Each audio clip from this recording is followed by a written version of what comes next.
Okay. Today we're talking about graph representations and edge counting. There's still a programming assignment that's due. There's still a final exam that's coming up. And so as a warm-up, I thought it would be kind of fun to test our knowledge of cycles and paths by playing these games.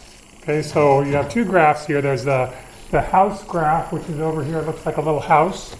And then you have the Hunt the Wampus graph over here, which is icosahedron. And their questions are, can you find a cycle that visits every vertex exactly once in these two graphs? And can you find a path that visits every edge exactly once in these two graphs? Okay? And while you're doing this warm-up, I will be writing down the terminology that I learned from your textbook, which sadly I hadn't read, but now I've read it, for what the differences are between cycles and circuits and paths and walks and trails. Okay, so there you go. You can figure out paths and cycles, and I'll write down definitions.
Everybody done? No? You need more time? Okay. Let's start with the little one, the house. Anybody want to tell me, is there a cycle that visits every vertex exactly once in the house?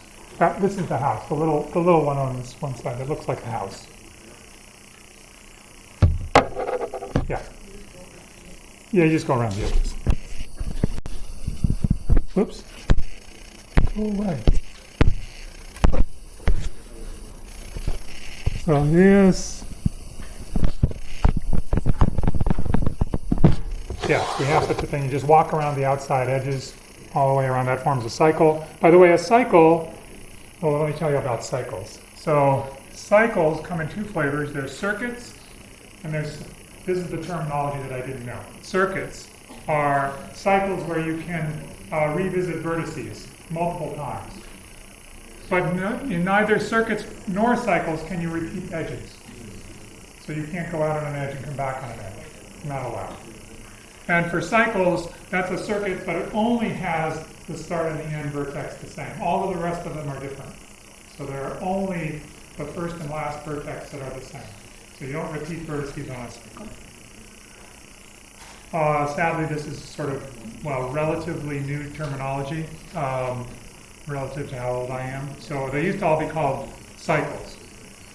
Similarly, they used to all be called paths, but now there are walks, trails, and paths. The walks are like the most forgiving. You can go anywhere as long as you can get there from an edge. So you start at a vertex, you follow an edge, you go to another vertex, go to another vertex, go to another vertex. You can go back to the same vertex, you can go back across the same edge, you can do whatever you want. Trails are walks where you can't repeat an edge. And paths are trails where you can't repeat vertices.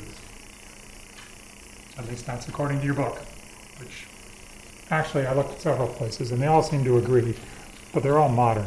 The old ones, you get back in like the 1950s, it's a whole crazy landscape. It's the Wild West.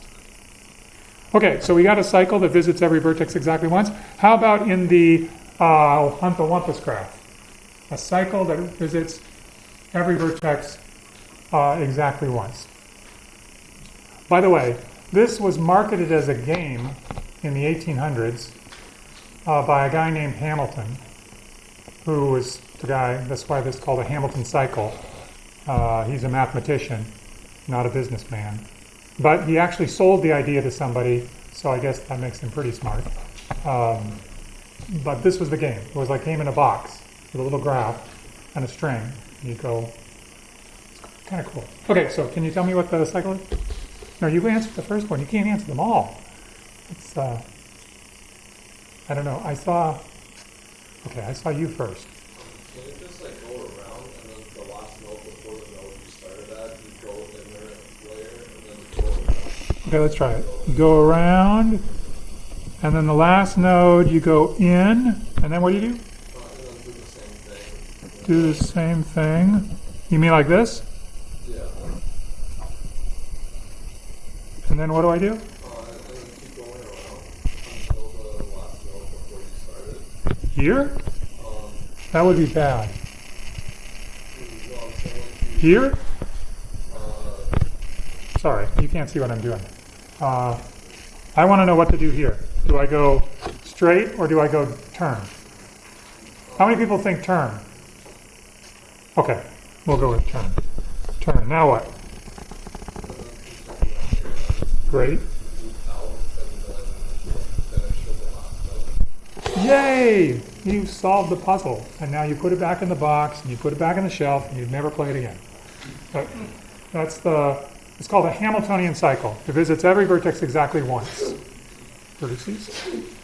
Okay, the next, so this is a yes as well. Yay. Yes.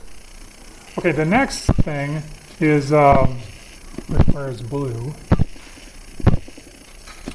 The next thing is finding a path that visits every edge exactly once. So these are like these games that you may have played when you were younger, where you draw a little figure like the house figure, and you say, can I draw this figure without lifting up my pencil and never covering an edge twice? And you just draw it like that. So can you do that with the house? How do I do it?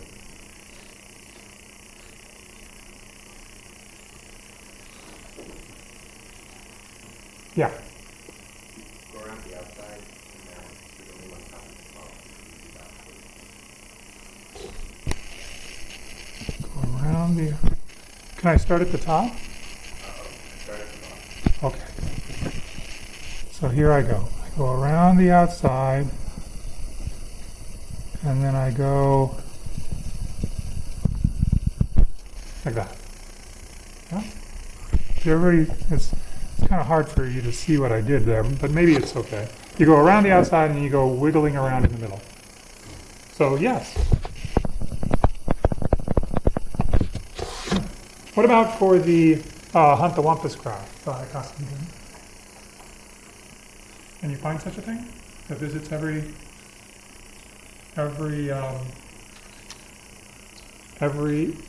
now really technically this is not a path. This is a trail. You see, I'm still going to call it a path. Unless I remember. Unless you remind me. So anyway, that's a trail. Because it revisits vertices more than once, but it doesn't reuse an edge as a trail. So is there such a trail in the Ontowampus graph?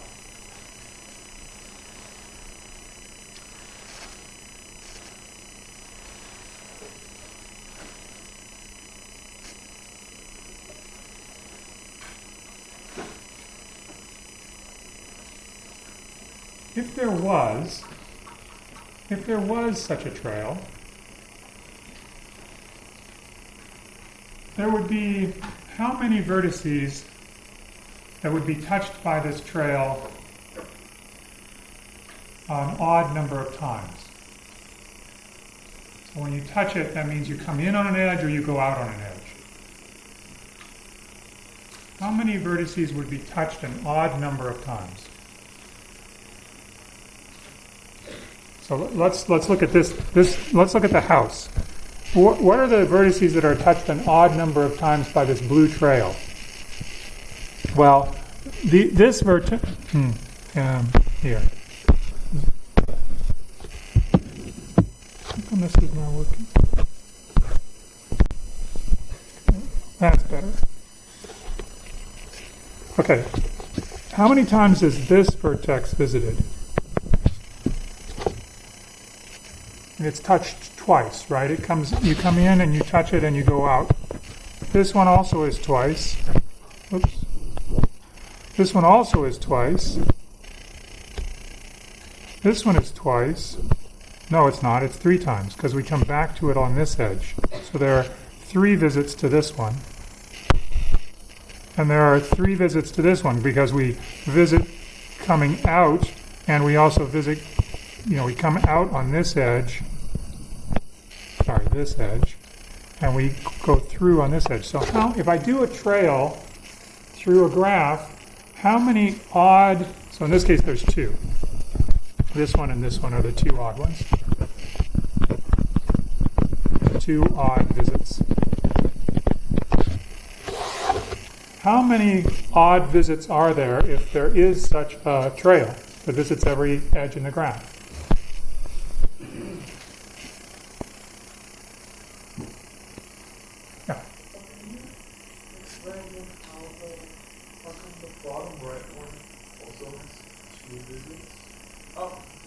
No, it has 3.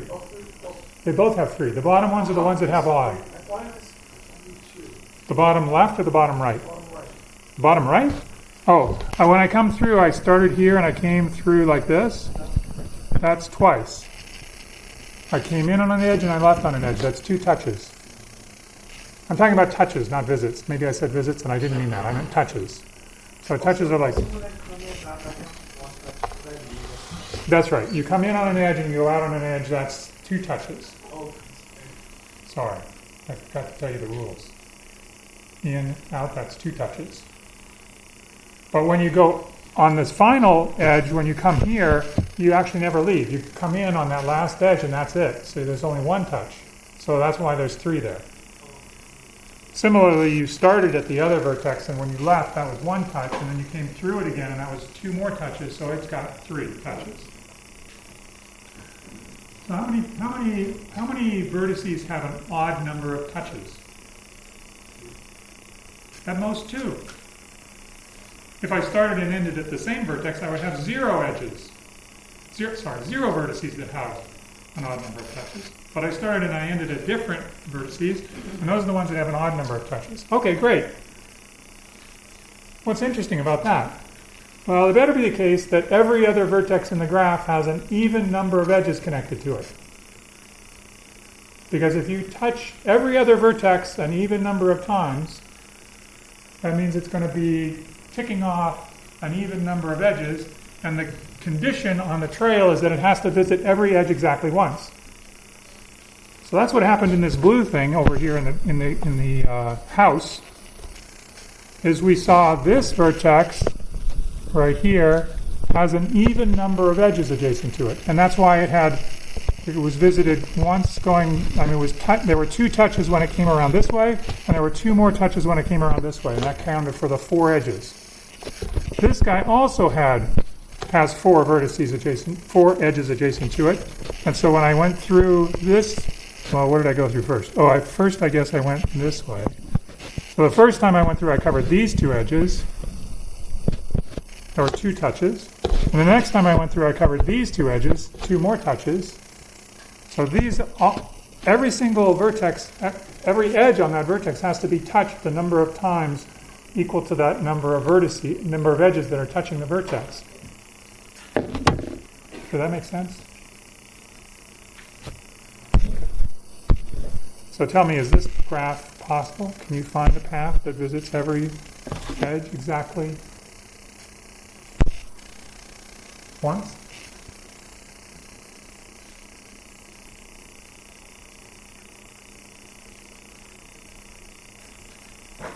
How many odd degree vertices are there? 1, 2, 3. I'm done. I know if there are only 3, if there are 3, or more than 2, I can't do it. Right? Because if I have a trail that visits everything, all of the edges in the graph exactly once, then that trail can only create 2 vertices that are touched an odd number of times. So there can only be 2 vertices in the graph that have an odd number of edges. We will revisit this in a bit.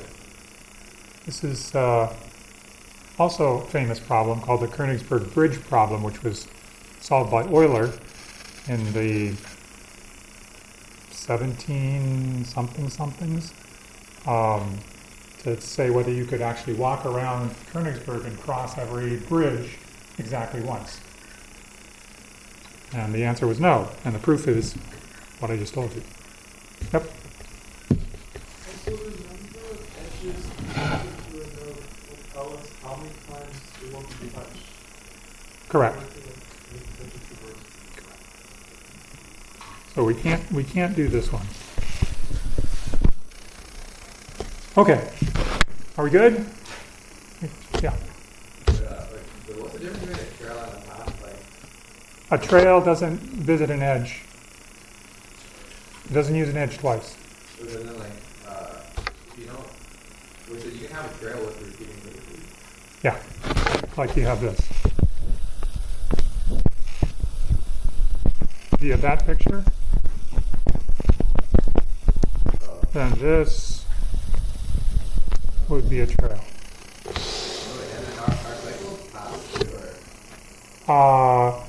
Well, cycles are a special kind of path. It's not really a path because paths don't repeat vertices, but you can think of it as a special kind of path which allows for a repeated vertex at the end. Well, yeah, so they're right. You can't repeat vertices. Yeah. Right. That's why they're called trails with. Yeah. But anyway, you could think of it as a path which comes back to itself at the end. Yep.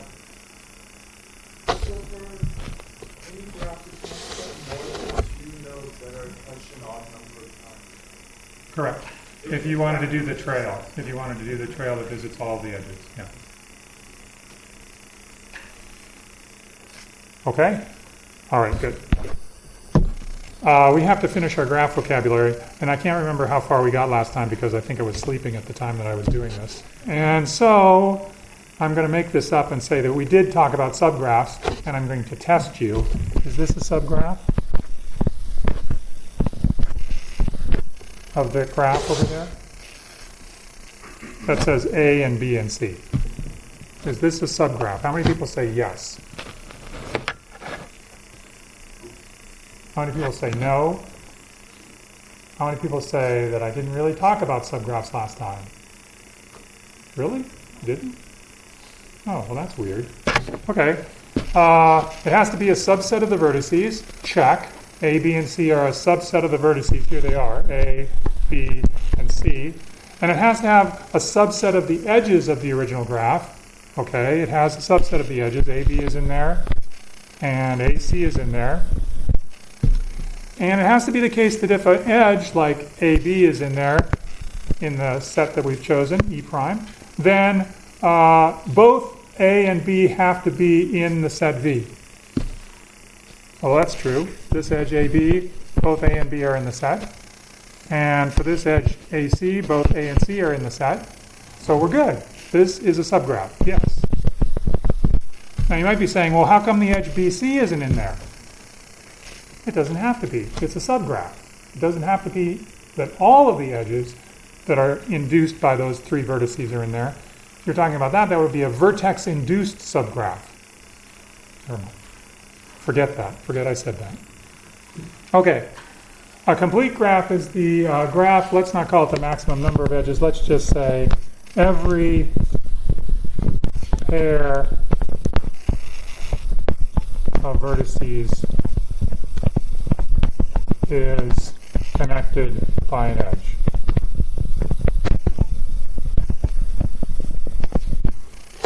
Typically, complete graphs are thought of as being for undirected graphs, but if you had a directed graph, then you would have an edge in both ways. So you'd have an edge from A to B and an edge from B to C, and B to A. Okay. Yeah. Also, briefly back to the definition of the subgraph. So in this case, what do the sets E prime and B prime stands for? So I'm guessing that maybe E prime stands for the subgraph of interest. And is B prime like the larger graph? No. V prime is a set of vertices. E prime is a set of edges. And this pair, V prime, E prime, that pair, so I'm using notation here that's kind of collapsing lots of stuff together, but that's okay. You can deal with it. There's a pair here, right? There's a pair V prime, E prime. That is a graph, right? Because graphs are two sets. V, E. In this case, they're called V prime and E prime. So it's just a graph. What would you call that graph? I would call it G prime. In case you wanted to name it something. But you could call it H, or you could call it Q, whatever you'd like. But anyway. Okay, how many edges are in a complete graph on n nodes? Simple graph. That's the regular old undirected graph. How many edges are in a graph with n vertices? In a complete graph with n vertices?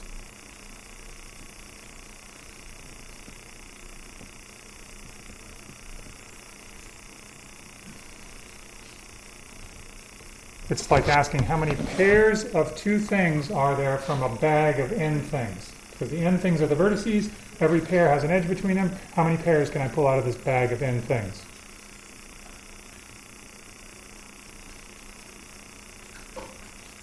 Yeah. N choose 2. Which is n, that's the number of ways that I can put the first thing out of the bag. There are n possibilities. I can pick it n different ways. N times n minus 1, because that's the number of ways that I can pick the second thing out of the bag. So I pick vertex 3, and I pick vertex 4. And then I divide it by 2, because I could have picked vertex 4 and then vertex 3 as well. So I'd have to divide by 2 because the ordering doesn't make a difference. Okay, so n times n minus 1 over 2. In a connected graph, there's a path between every pair of vertices. So, how many connected graphs are in this picture over here? Sorry, this picture. How many connected graphs are there? Well, lots. But how many big ones are there?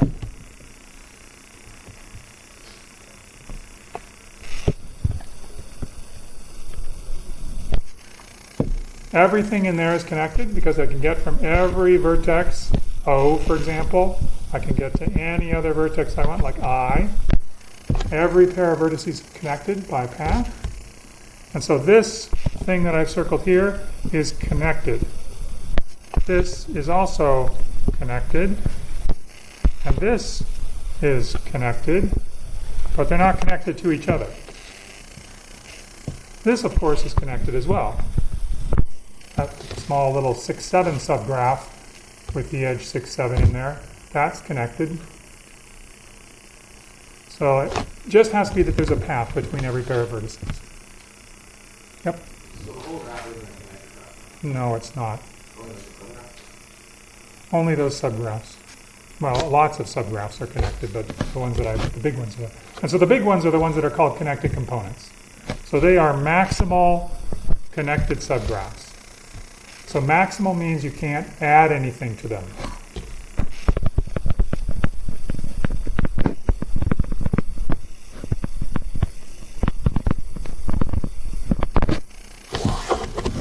Can't add any more edges, you can't add any more vertices. They are not maximum because there's really only one of them that's maximum. Right? This one has 2, 4, 6, 8, 10 vertices in it. This one right here. This is the, well, let's see, maybe this is 10 as well. 1, 2, 3, 4, 5, 6, 7, 8, 9, 10. This one has 10. This one has 10. This one has 10. And this one has 1, 2, 3, 4, 5, 6, 7. So there's 2 maximum connected components, but they're all maximal connected components. Yep. Clarify on what connected graph is. If you can go from one node to every other node, it's a connected graph. No, it's between every pair of nodes, there's a path. So can't you go from like 0 to 9, for example, through the freaking algorithm? I can go from 0 to 9. And can you do that for every, like, from 0 to everything? I can. So isn't that the entire thing, or the next Oh, you want another definition? Oh, sorry. I thought you were asking if those were equivalent. I was wondering why that. I was trying to clarify what the definition of connected graph means. You said that the big ladder thing was not a connected graph. No, it is connected. Oh. Oh, but 6 and 7 was not. No, it is connected too. If you take the edge 6, 7. It's like the whole 3 of them. Yeah, the whole thing is But all 3 of them combined are not connected. right, because you can't go from all. But you can't go from O to 1. Or you can't go from A to 6. Yeah. Why is 6 and 7 especially connected? Why is it like 4 or 5? They are. I was just picking some. Oh, here's another test. How about this? Is this connected?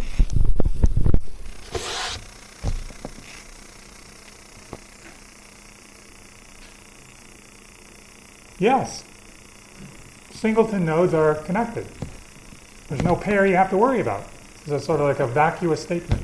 But yeah, there's lots of connected stuff in here, and I just picked one of them to show you that the subgraphs can be connected, but when we're looking at the biggest subgraphs that are connected, those are called connected components. The biggest ones. The ones that are maximal. Can't get any bigger. Okay.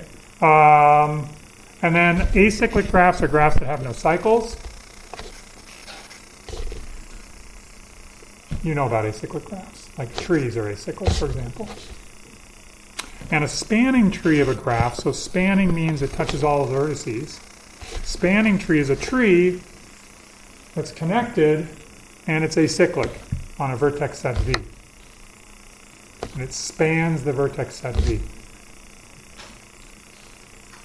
So it's combining connectedness and it's a tree because, well, that's the smallest, the biggest graph that's acyclic but still connected on a set of vertices V.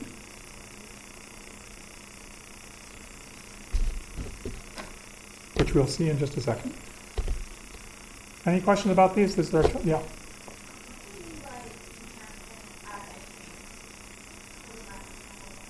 I can't add anything and keep the property that it's connected. So if I, for example, looked at, let's suppose I said that right there is a connected component, and you said no, it's not. How would you tell me that? Say no, you're crazy. That's not, because I can add this edge and this vertex, and that's a bigger connected set than what was there. So it's not a maximal connected set because there's something that's bigger that's connected. And you can keep doing that until eventually you get to this, and then you say, well, that's a maximal connected component, that whole thing I just circled, because there's nothing more you can add to it that's going to preserve the property of being connected. Yep. And how come, so in that case, how come you can't add another node? You mean after I circled all of these? Yeah. How come I can't add another node to the graph? Yeah, how come that is considered maximum? I'm not adding nodes to the graph, I'm adding nodes to the component. The graph is fixed. The graph is this graph. That's the graph. We're not adding things to the graph. We're only adding things to the component. Yeah. So how is that a maximum component when you just continuously add a connection to the ladder graph? That would No, you can't change the graph. No changing the graph. It's all about a particular graph. So place in this whole picture of the graph. it is, but you can't add an edge to the graph. And wait, you want to add this? You want to add 6 to this guy? So here I have, Draw a connection from that graph to the ladder graph. if you did that, what would happen? You would change the graph. I'm talking about this graph. You can't add things to this graph. You can only talk about the connected components in this graph. If you make a new graph, there will be different connected components. But for this graph, the one that I've drawn here, it's now scribbled on all over, you can't see it. But that graph is fixed. And then the question is, what's a connected component in that graph?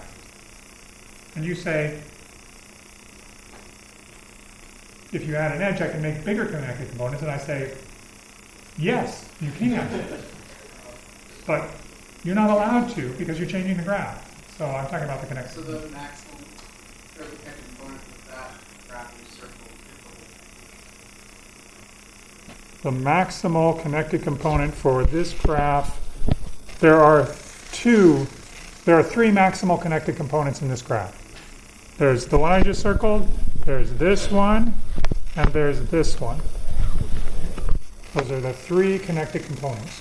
Yeah, but for that subgraph, like N, O, M, L, that graph, Yeah, that whole thing is connected. yeah, this is a connected component. Yeah. Also, just the whole thing, so the connected components given a graph, what's like the largest component you can like identify in that structure? Sure. Yeah. So spanning trees like don't have to exist, right? If they're in the graph. No, if they're disconnected, like this graph that we just drew here, it doesn't have a spanning tree. It's sad. What it has is a spanning forest. What do you think a spanning forest is?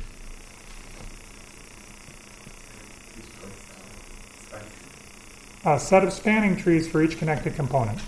So a spanning tree for each connected component, put them all together, that's a spanning forest. Typically, sets of trees are called forests. So, yeah, so that's a good thing to know. Spanning forests.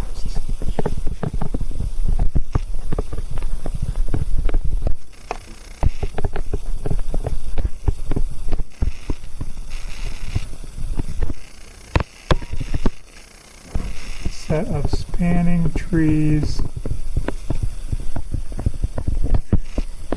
Well, let's just say it's a set of trees that spans the graph.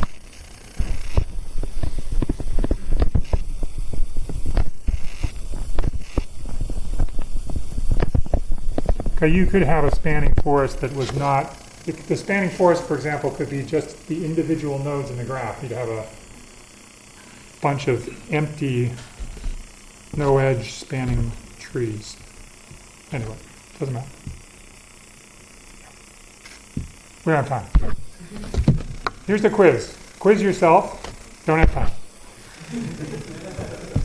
Now we have to prove something, but it's too blurry to see. So we'll just wait until it becomes less blurry. Maybe.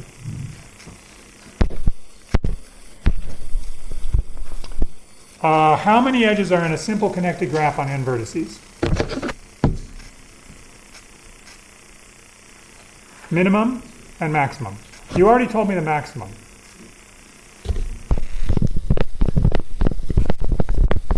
And choose to. Right, that's the complete graph. That's the biggest that it can be. That's the most edges that it can have, and it is n times n minus 1 over 2. It's a simple connected graph. The simple means that there are no repeated edges, there are no self-loops. What's the minimum number? N minus 1.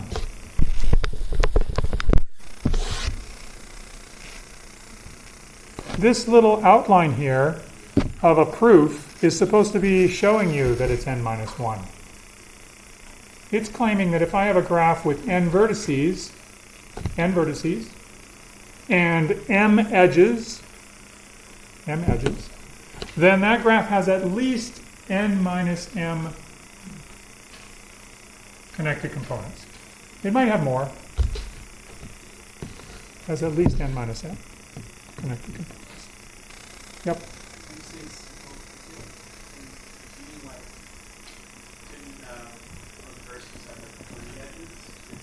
Yeah, but you can't have like two vertices like A and B that are connected by 17 edges. Yeah. That's perfectly okay. Simple just means no multiple edges that are the same edge, like AB, AB, AB. And also no self-loops, like AA. That's not simple.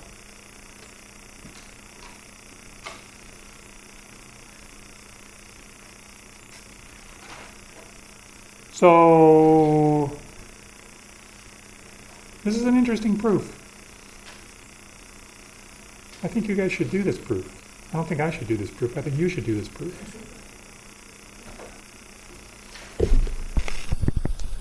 What am I filling in here where I just drew a big long blue line?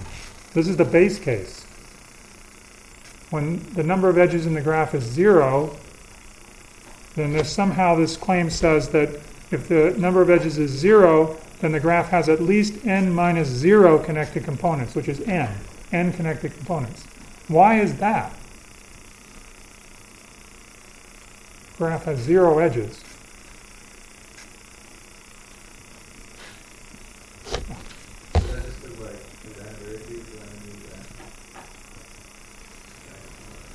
Yeah, you can't find anything bigger than a single vertex for your component, right? Because there are no edges. So every connected component is just a single vertex. You can't put two of them together because there's no edge between them. So they are all in individual connected components. And so the number of connected components, every vertex is its own component. And so n minus m equals n is correct. And now if I have more than 0 edges, then I give you a graph that has more than 0 edges in it. And you say, okay, if it has more than 0 edges, I'll just grab an edge out of it, and I'll pull it out, and I'll call the result after I've pulled that edge out, I'll call that G prime.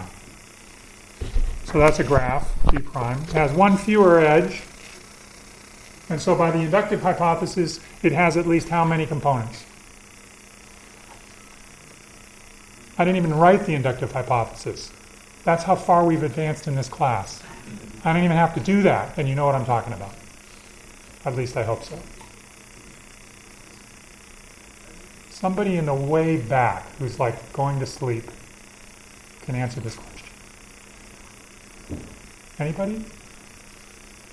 Don't point at people or I'll call you.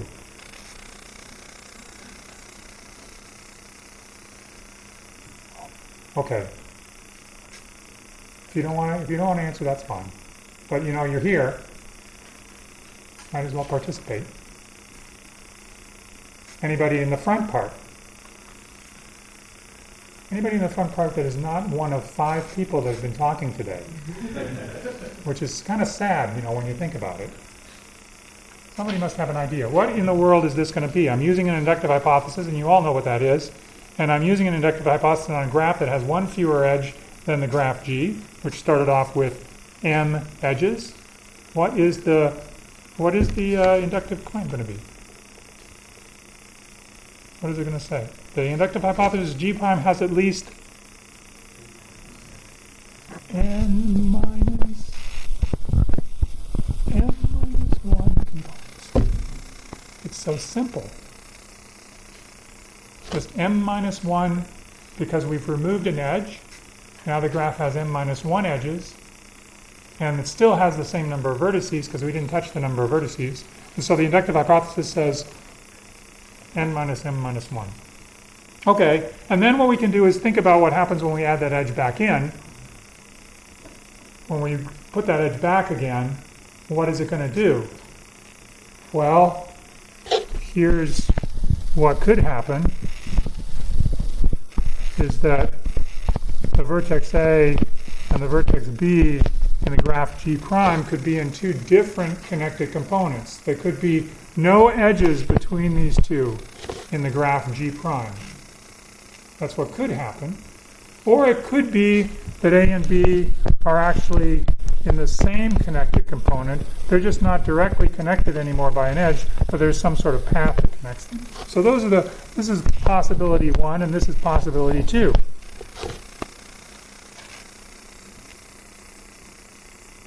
I mean, only one of these possibilities is going to change the number of connected components.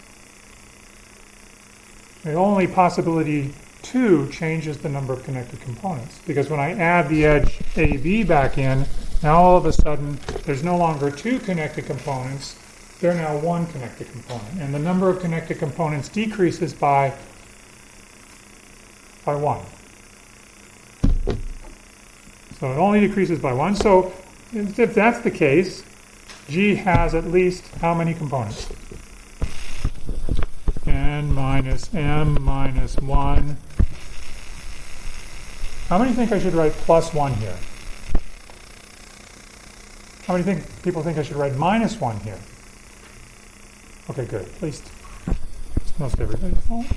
Minus 1, because I'm taking away a connected component. At most, one connected component is being sort of merged together. So I'm losing at most 1 number of connected components. And this happens to be n minus m. Okay. Now for the little test down at the bottom. If I have a non-simple, non-connected graph, what's the minimum number of edges? Non-simple, non-connected, what's the minimum number of edges? Yeah. 1? We got a 1. Anybody else care to try this game? Yes. 0 is another possibility. Anybody else? How many people like 0? How many people like 1? If it's non-simple and it's non-connected, it doesn't have to have any edges in it. So 0. What's the maximum number of edges in a non-simple, non-connected graph? Remember, simple means that there is at most 1 edge between A and B for every pair A and B. That's simple. Yep. For non-simple, what about self-loops? Sure, you can have self-loops. Yep. That doesn't count that. No, it is. Yep. So why is it not? Why not one? It doesn't have to have an edge. It could just be.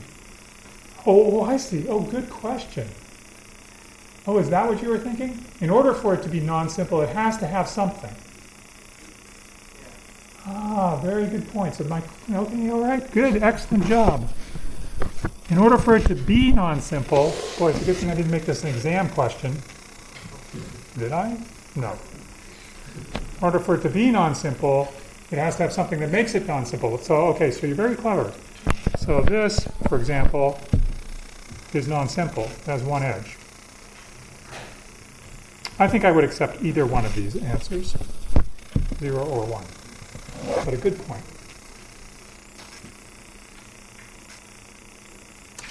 Good. Okay, how about the maximum number? Yeah. Infinite. Sure. Just keep drawing self-loops if you like. Or you can just connect to your neighbor a bazillion sometimes. Okay, that was fun. and interesting. Okay, now we're going to prove a theorem which is called the Handshaking Theorem. We're going to prove this in less than 5 minutes. Anyway, here's the picture. We have a graph, and we have a certain number of edges in this graph. And what the Handshaking Theorem says is that if I summed up the degree of all of the vertices, so the degree is just the number of incident edges. So if I sum up the degree of all of the vertices in this graph, so let's do that. I'm getting a 3 plus a 2 plus a 3 plus a 2. If I sum all that up, I get 10. Then that is equal to 2 times the number of edges. 1 edge, 2 edge, 3 edge, 4 edge, 5 edge. And it is. 2 times the number of edges, 2 times 5 is also 10.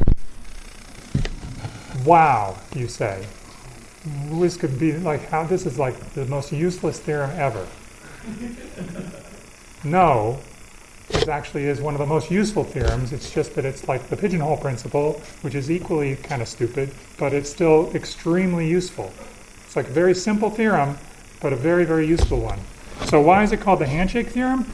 I'll show you. Every one of these edges, you think of this as being 2 hands. Those are hands. They're shaking. Oops. So you go to a party and you shake hands with, everybody shakes hands with everybody else. And the number of edges is the number of handshakes that have happened. But I don't want to count the number of handshakes. I want to count the number of hands that are being shaken. So every handshake involves 2 hands. Right? There's 2 hands here. Those are hands. And I'm asking you to count the number of hands in this picture. You can count the number of hands in 2 ways, you say. What's one way to count the number of hands?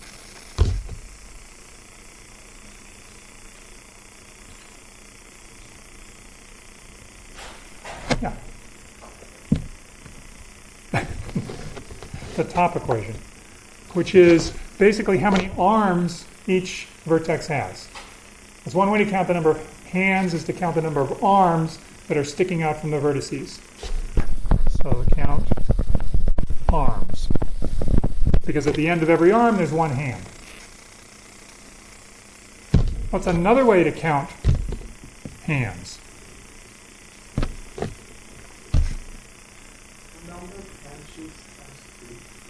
Number of handshakes times 2. Excellent. I'm just going to say number of edges times. So this is one way to do it. This is another way to do it. Number of edges times 2. Counting arms, that's this. Counting 2 times the number of edges, that's this. Which is just 2 times. So this is the way we did it first, and this is the way we did it second. And it says those 2 things are equal because they're counting the same thing. They're counting the number of hands. Okay, here's an interesting corollary to this theorem. A corollary is a statement that's true because of a theorem. Follows directly from it.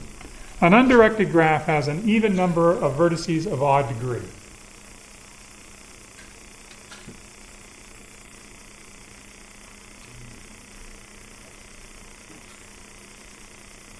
Everybody see why this is true?